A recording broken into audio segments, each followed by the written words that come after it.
we grew up less than a quarter mile away from each other. So the way I met him the first time was he turned out to be my brother's guitar teacher.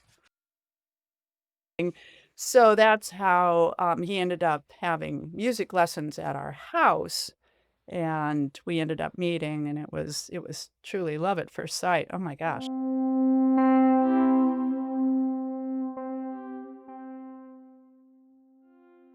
So this just really high electric type of person that everybody wanted to be around. I mean, everybody just really enjoyed, pull out your guitar, come on, man, and then, he could play for hours because he knew all the songs.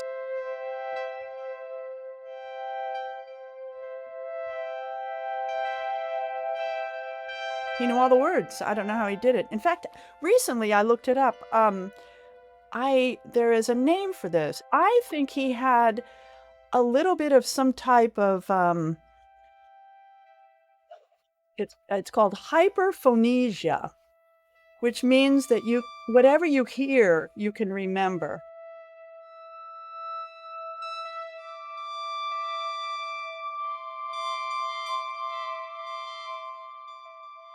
And I think he had that. I mean, it was never, I'm not an expert or anything, but this idea, I asked him one time, how do you remember all the words to all the songs? I don't get it. And he's like, oh, he goes, when first of all, you said the music was constantly playing in his head and it would drive him crazy sometimes.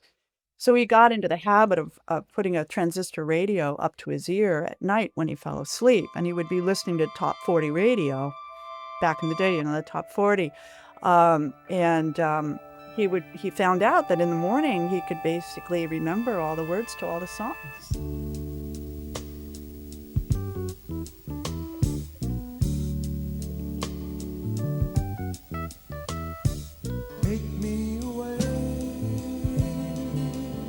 The song, Yeah. let's see, Take Me, did we do Take Me Away? No, Take Me Away is the next song.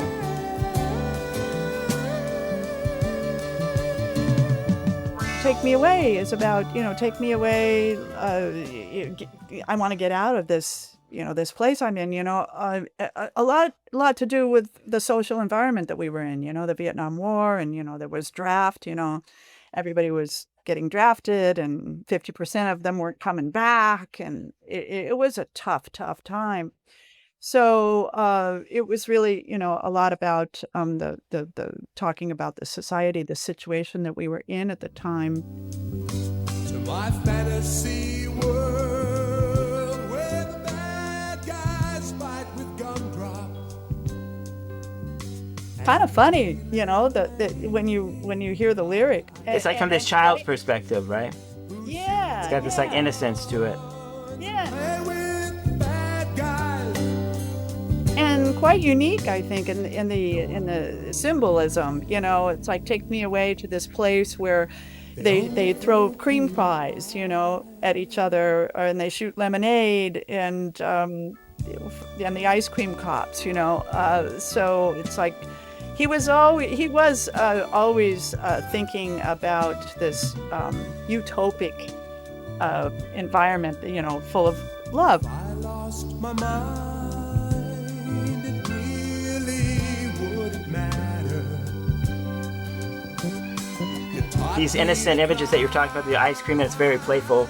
And then at one point he says, like, my dreams were all lies, and my reality haunts me. Reality. I mean, because of all the other lines he's saying at the end, that just sticks out the most to me. It kind of, it seems like it feels like a peek inside, inside what he was thinking, kind of thing. Like very, like a deep emotion comes out in that song. My soul, teeth I can't see. Oh, he was adopted too. Milk is gone sour. We petitioned the courts to get his adoption papers released. It never happened. Take me away. Take me away. Take me away.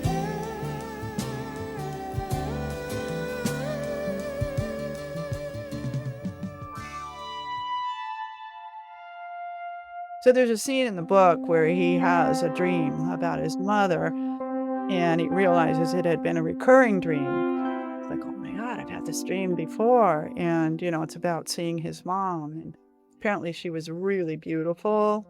And, so I think there was a hole in his heart. And, it does come out in his writing, in his songwriting, I think, very much so. Yeah, I think And so there's too. so much more music, Mike. Oh my goodness. I mean, there are 4 albums streaming, not only the Freedom Quest album, but there's 3 other albums up there. And then I have all this other music that was never put up on streaming.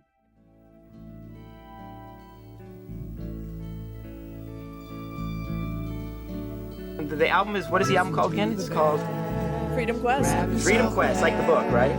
Don't you understand? You're all in the band. Listen to the band. Whoa, grab yourself a hand. Right, so the song is Take a Little Time. Can you tell us something a little about Take a Little Time? Yeah, well, the musicians on the Freedom Quest band were absolutely amazing. So David Benoit ended up having an amazing career. He's the only one out of the band. Not everybody can become, a successful musician, but he did. And he's a big-time jazz pianist, and also does a show on K-Jazz in Los Angeles. So he was on keyboards and actually was playing Leslie, playing Hammond B3 through Leslie speakers on some of the songs. And Take a Little Time is an up-tempo kind of, it's about life is just a concert. The stage is all around you. You're just a part of a big old band that's playing day and night. And about the fact that you need to take care of yourself in order to be able to take care of other people. And each of those songs, there's 7 songs on the album, have these huge, long, psychedelic jams in the middle, which was so indicative of the times. And some incredible guitar solos, David Benoit on keyboards, and Hammond B3, just insane. I mean, they still, to this day, resonate. I like it better even now than I did then. I think, as when you're working on music, you're so critical of what's happening. But now I'm listening to it going, damn, this is just like hot.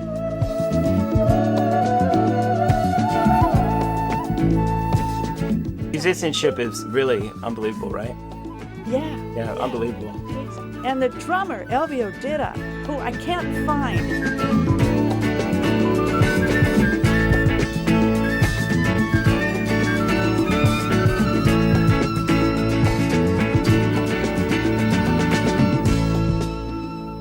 Touch with David Benoit, but I cannot find Elvio Dida. And so, if by any chance anybody knows where he is, I really would like to talk to him.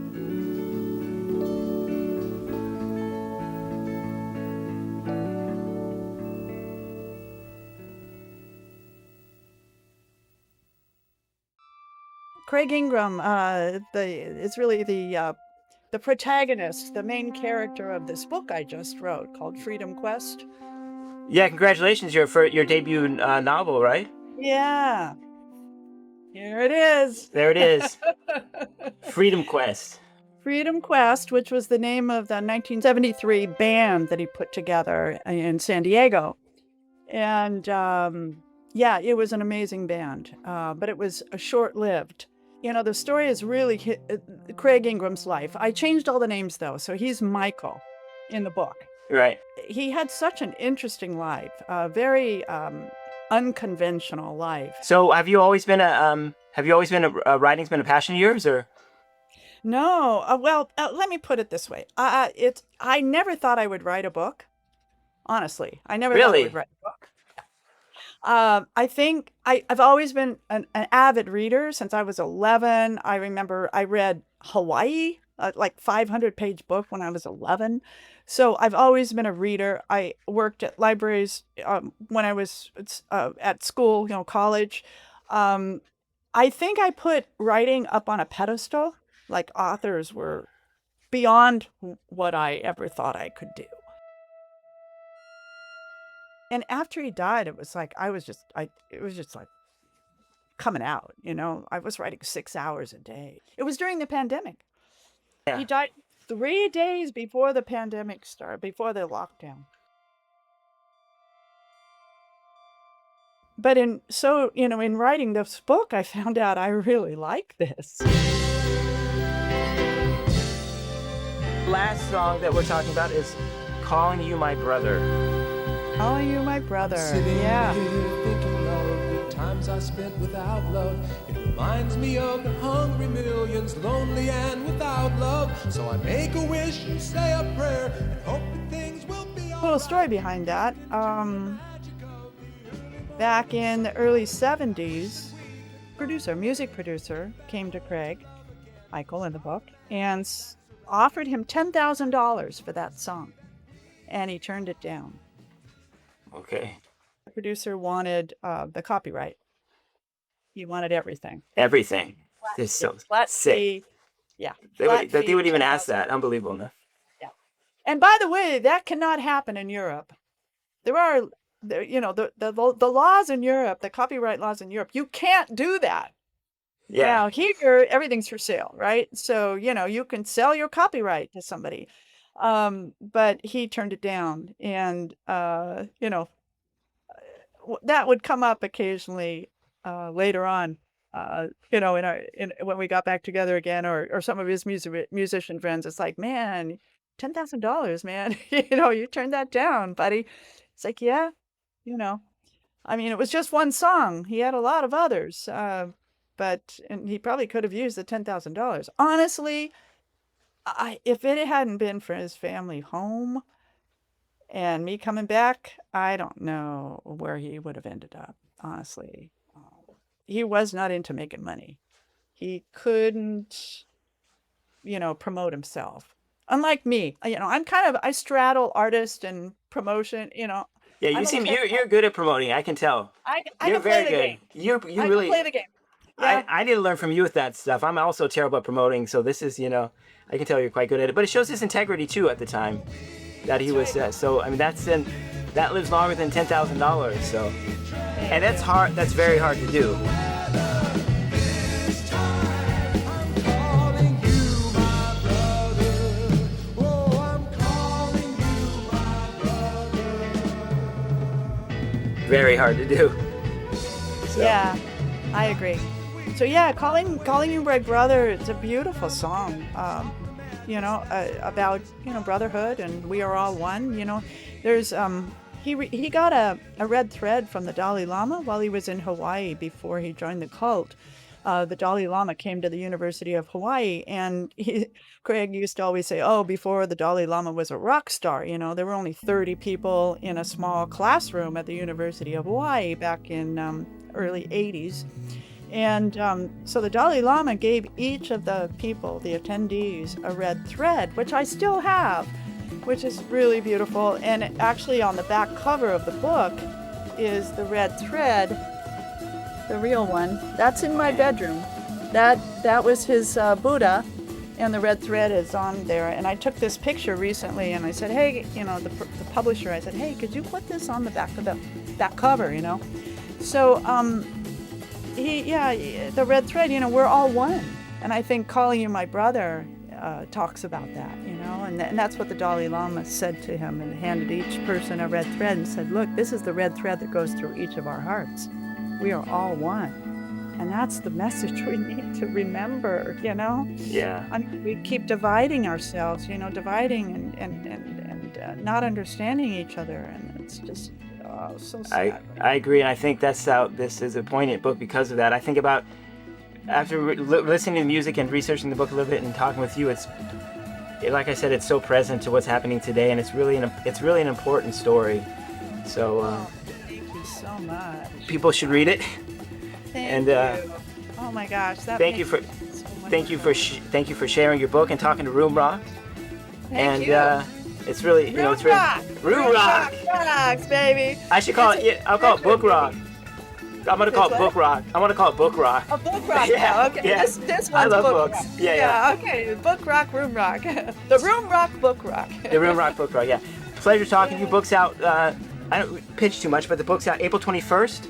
April 21st. Oh yeah, and can I just share with you? So in Chicago, well, I'll just say this: go to my website, DeboraMasterson.com, and on the events page, you'll see all the places that I'm going to be. So we're having parties here in Chicago, in my local neighborhood. We're having a big party, live music. We're going to play some of the songs from FreedomQuest. We're going to decorate it with tie-dye and lava lamps, and it's going to be fun. So I hope to see as many people as possible. I'd love to meet people. And then I'll be in San Diego. I'll be in San Diego in the old neighborhood where the band was rehearsing, where it first originated, and some of the FreedomQuest members are going to be there. So that's going to be a reunion.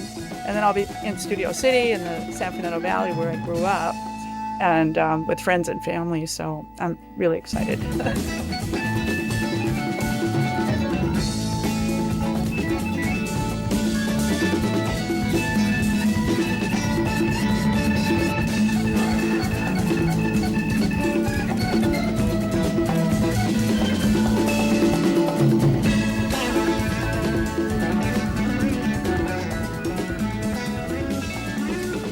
Magic carpet, all the band members, and it's like we're pretending like we're going through space. And Craig always wanted to put stars behind, like put a backdrop of stars behind the magic carpet and the band members on it, but it never happened. So I was like, I gotta do this, I gotta like just Photoshop it and do what he really wanted.